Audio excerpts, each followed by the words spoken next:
পশুর বর্জ্য ব্যবস্থাপনার খবর জানাতে রাজধানীর আগারগাঁও এলাকায় আছেন আমাদের স্টাফ করেসপন্ডেন্ট নাজিবুর রহমান। সরাসরি যুক্ত হচ্ছেন তিনি। নাজিব, ঈদের দ্বিতীয় দিনে কোরবানির পশুর বর্জ্য অপসারণে ঢাকা সিটি কর্পোরেশনের তৎপরতা কেমন দেখছেন?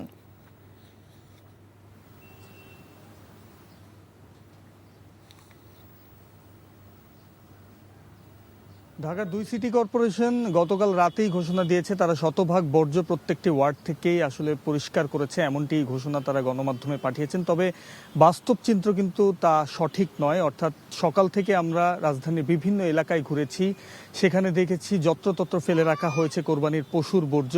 এই বর্জ্যগুলো কিন্তু আসলে সবকটি বাসার সামনে, এমনকি রাজধানীর বিভিন্ন অলিগলির মধ্যে আমরা সেই বর্জ্যগুলো দেখতে পেয়েছি।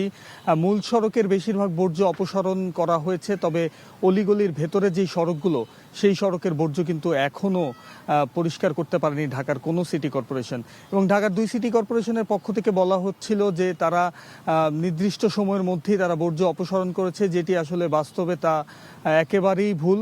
অর্থাৎ আমরা দেখেছি যে রাজধানীর মিরপুর, ৬০ ফিট, মোহাম্মদপুর বেরিবাদ, এমনকি ঢাকা দক্ষিণ সিটি কর্পোরেশনের পুরান ঢাকা, হাজারীবাগ থেকে শুরু করে বিভিন্ন এলাকায় আমরা ঘুরেছি, সেখানে দেখেছি বর্জ্য এখনও পড়ে আছে। এমনকি কোরবানির পশুর হাটে যেসব বর্জ্য রয়েছে সেগুলোও কিন্তু এখনও পরিষ্কার করা হয়নি।